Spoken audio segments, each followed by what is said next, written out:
I'd like to thank the organizers of tonight and everybody for coming out. Let's everyone give everyone a round of applause. Like she said earlier, my name is Julian Smith. Some of you may know me through your limited interactions on that website Facebook as Open Mic. But either way, whether you know me or not, I'm happy to meet you. This first piece that I want to do is more of an intellectual thought. I know you all will be receptive to it. What I'm hoping is that you are accepting as well. I want to thank you for giving me your ears and your attention while I give you my mind and my heart. I've asked myself many times what I would speak to you about tonight. Whether I would talk to you about New York and how its street sweat culture. How everyone's swagger is so ill that the clubs out here remind me of high school. At one point, I thought I would come with background dancers and beats that resonated with your mind and memory like theme music. Boom, boom, boom, boom, boom, boom, boom, boom, boom, boom, boom, boom,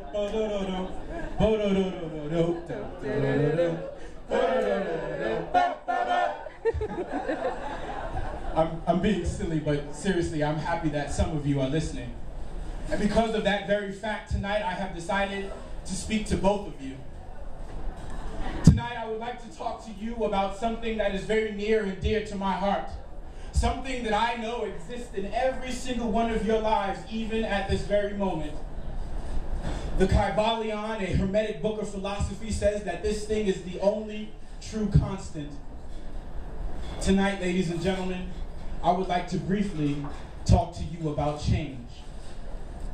And no, I'm not talking about the types of changes in technology or access to information, nor am I talking about reality shows, sex tapes, or electric cars. No, I'm not talking about the fact that religions today tell you first God will make you rich before they tell you a relationship with Him will make you a better person.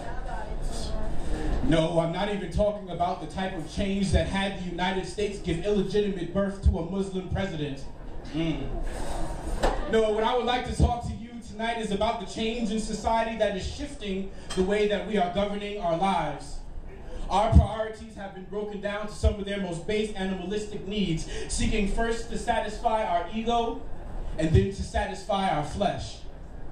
And I understand this. We all get to a point in our lives where sometimes we ask ourselves, what is our value? And we wonder, what if we were that rich friend? Or what if we were that person we knew that always spoke their mind? Or better yet, what if we were that nerd in high school that everybody teased, but by the time they were 28, they were debt-free? We ask ourselves, what if this was me? And while we're going through this internal struggle of self-worth, we express this in many ways external through the ways that we talk and the ways that we dress, the people that we date, the jobs that we seek, and the people that we surround ourselves with. Because you see, all these things that we allow in our lives really represent our perception of ourselves. So when we find these things and these items and these ideals that we feel finally represent how we feel about ourselves, we hold on to them tightly and we invest in them our identities. That's why I'm pretty sure every single person in this house has at some point in time said, you know what? I want someone to love me for who I am and not who they want me to be. But really, in essence, you're asking them to change in order to suit your needs. So if we have all these things that are advancing and changing around us, including our values, and if you can look back at any point in your life and laugh at the things that you once thought were important, why are you so secure in the who that you are today? If there are things that were made last year that have already upgraded, I'd be thoroughly remiss if I didn't ask those under the sound of my voice tonight, when was the last time you changed?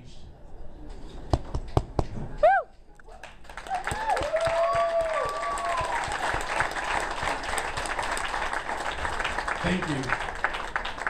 And seriously, I didn't just say that to perform, but really I hope that's something that you take with you for the rest of your lives. I think every now and then it's good to ask those people that you care about, you know, when was the last time you upgraded? You know, if you want to keep yourself in check, every now and then it's good to ask yourself, hey, self, when was the last time I grew up? This second piece is something that's not as common for me. It's a love poem. My wife is pregnant right now. Shout outs to pregnancy. But going through this experience with her has really given me the appreciation for what the woman truly is.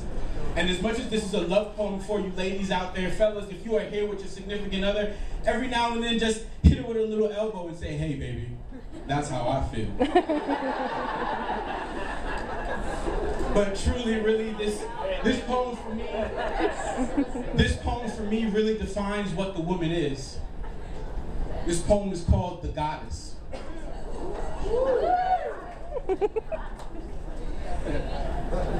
As we continue to exist symbiotically, your happiness has galvanized a change in me that makes it possible to love you exponentially.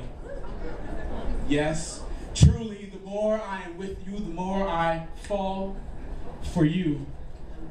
Now, if we painted a picture, I don't want you to see a barrel brown, filled with the word love red pouring from a faucet green, but rather divide me in my dichotomy.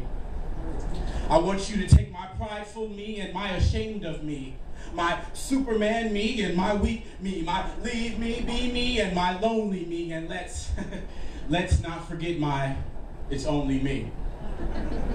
I want you to take in that each one of these me's has its own love and has its own trust to give. Now, I want you to see each one of these me's as a charm for your bracelet.